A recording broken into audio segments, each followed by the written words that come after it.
Hello, ladies and gentlemen, including my dear ducklings of the wonderful pond that is the mighty and vast internet. How's it going? I hope you're doing as well as I am at the moment. Welcome back to yet another useless video. Prepare to have your precious minutes wasted by my constant, never-ending babbling about nothing and everything.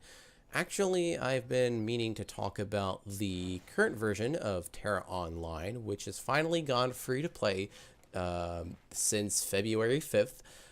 Bluehole Studios, along with En Masse Entertainment, which are the leading developing companies of this particular game, have decided to make their MMO free to play for everyone. They realized that they weren't doing so great in sales and that, not a lot of people were actually playing the game. And on that same note, me and my guildies, which are part of a guild called YKMT, have stopped playing this game for a while because we decided not to pay 15 bucks a month for yet another MMO that had similar game mechanics as any other current MMO. To be honest, the only features which are appealing, particularly alluring, are perhaps the graphical engine, which is itself amazing. Look at that perspective. The 3D animations are just phenomenal. But I mean, you gotta specifically focus on the game mechanics, not just, the visual stuff here. So the combat system is very entertaining. You really feel like you're doing a lot of damage, and your abilities feel hard-hitting, and I don't know, the combat of Tera Online is engaging, immersive. You're not just standing in one spot, you're actually, moving around here and there, and you're charging up abilities as if you're playing an action game on a console platform. Kind of seems that way. And by the way, you can play this MMO using a console controller. So you can use an Xbox 360 controller or a PS3 controller to actually play this game, which is another great factor about, the combat system of this game. And what else? Oh, another interesting feature, which is part of this game, is the Vanarch feature, which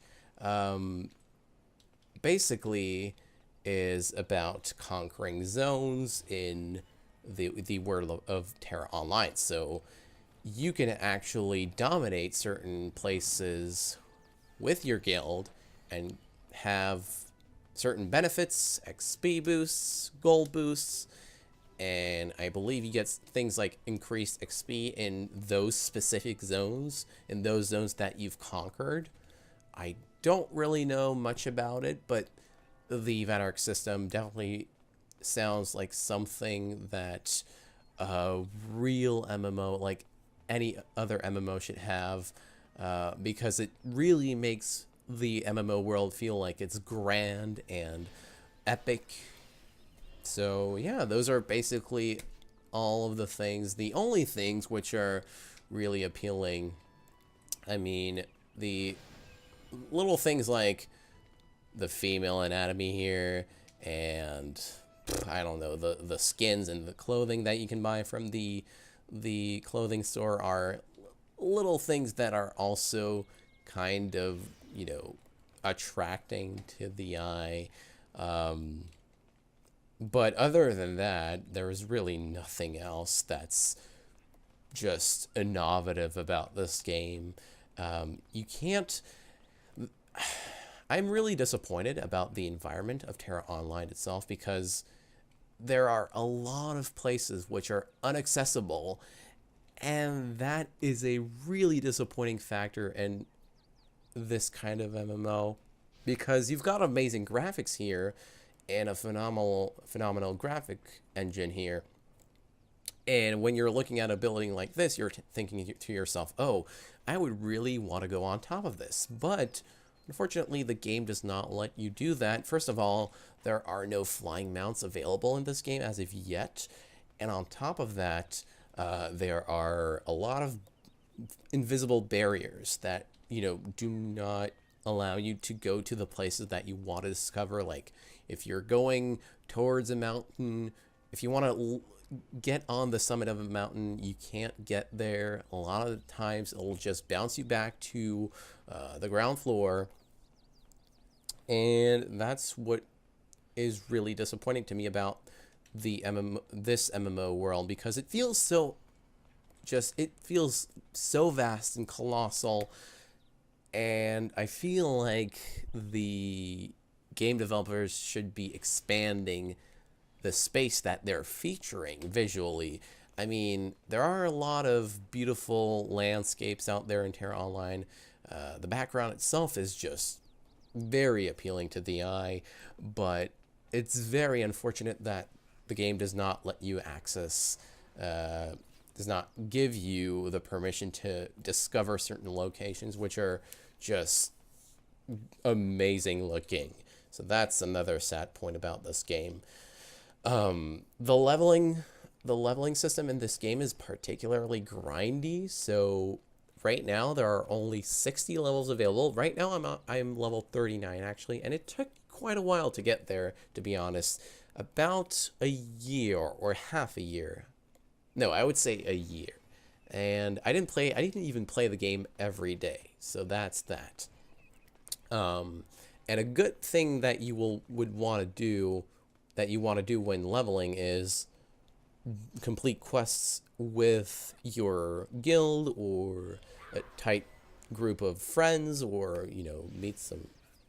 Basically, what I'm trying to get at is that you especially want to do quests with other people, because there are a lot of these BAM quests, which are one of the most fun type of quests in this game. BAM quests are basically quests that feature elite mobs, and those elite mobs are very challenging.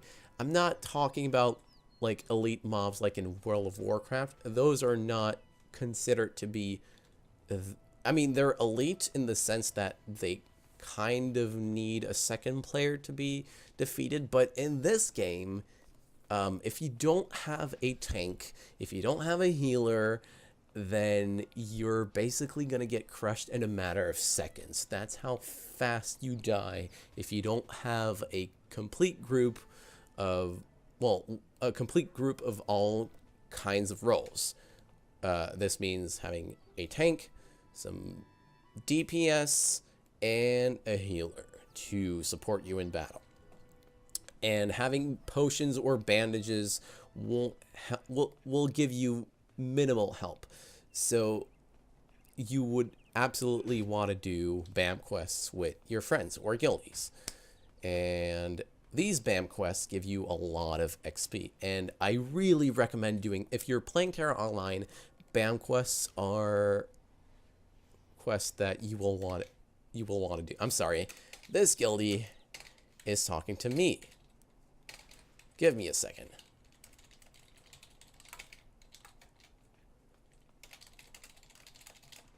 Say hi to the viewers, my duckling, my beautiful duckling, poop butts.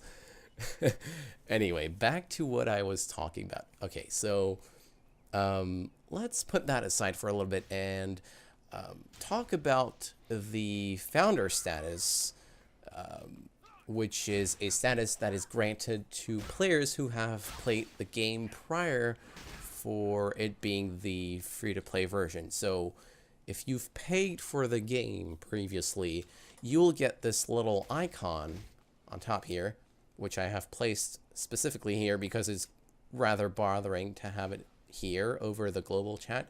And if you mouse over that, it'll tell you which features you are given, which features you're granted with. So first of all, if you're a founder, you get 8 character slots available per server, 4 extra bank tabs, a new mount called the Terminus, the Argon Hybrid Warhorse, which I currently have right here. It's a very cool looking horse. I mean, there's really nothing else to say about it other than that it has bonus mount speed. So instead of having a mount that goes at, what is it? I'm trying to find my mount here. At 240 movement speed, this one rides at 280 movement speed, which is a 40% bonus. So founders are, in the end, in this situation, the founders have better benefits than regular players. And those who have elite status are even, more privileged with, with features like XP boosts, gold boosts, and you also get certain items. I don't know what else you get, but you can look that up on the official website of Tera Online. I don't remember all of the details by heart, but if you're a founder, if you've played this game before and have paid for it, if you log back into the game when it is free to play, then you will be granted with new features. Also, what did I want to talk about? Oh, so my character currently has a blue halo on top of its head. If you're wondering on how to acquire this, if you're playing the game, that is, all you have to do basically is go here, Valkion Outfitters. This is actually a new feature available in the game. It's basically like an in-game cosmetic store. You can buy all sorts of costumes, accessories, weapon skins, mounts, consumables, other things like appearance changers, and yeah, that's pretty much it for now. I mean, this is a brand new feature, so there isn't a lot of stuff available at the moment. But if you buy one of the items which are available in the Valkion Outfitters, you instantly get this free halo, which you can claim right here. Wait, I'm trying to find the tab. The item claim tab. And you'll find it on this section, which is called the one-use items. And that is how you acquire it. Also, you can change the skin of your weapon by acquiring these skins right here. So you choose the appropriate skin for your class, the weapon class that you're currently wielding. And the one that I have, by the way, is a skin that I bought from the Valkion Outfitters store. And I bought the glasses as well, along with the skin. So I wasted a good $10 on these items, which I'm kind of ashamed of. But, I mean, I'm going to be playing this game for a while. And okay, now, before I end the video, I do want to talk about something about the game specifically. Again, I did say in the beginning of this video that Tera Online has, interesting features out there, but to be honest, to be perfectly honest, I would have never continued playing this game if it weren't for the guild that I'm part of. I wouldn't even play this game for free by myself. I mean, I wouldn't even try looking for a guild in this game because the community in this game is particularly disappointing. If you've noticed the global chat in this video, it is very cancerous to the human mind. I mean, the things that people talk about in this game is just completely stupid. And I mean, it's like in any other MMO, to be honest, but it's not as bad. Most of the other communities are not as bad as in this one. And I was really lucky to have, a guild that is open to arms and that was really friendly and not talking about stupid crap like things that are featured in the global chat. Anyway, I can ramble on and on and on about that, but what I'm trying to get at is that I wouldn't be playing for this game if it weren't for my amazing guild. And I mean, this MMO is fun, don't get me wrong. I really like the combat. I especially love fighting BAMs, and I cannot wait to try the raids in this game, as well as the PvP. Apparently you can only PvP at level 60. You can PvP in anywhere in the world of Tera Online, but if you want to do Battlegrounds, then you definitely have to be level 60. I do not know if you get certain rewards for PvPing in Battlegrounds, but that is something that I need to discover for myself once I get there. Anyway, dear viewers, that is all I had to say for today's video. Make sure to leave a like, a comment. That would be much appreciated. If you have a certain opinion about what I've said in this video, I'd be glad to reply to you in the comment section. But apart from that, thank you for watching, and I can't wait to see you all next time, folks. Have a good one. Goodbye.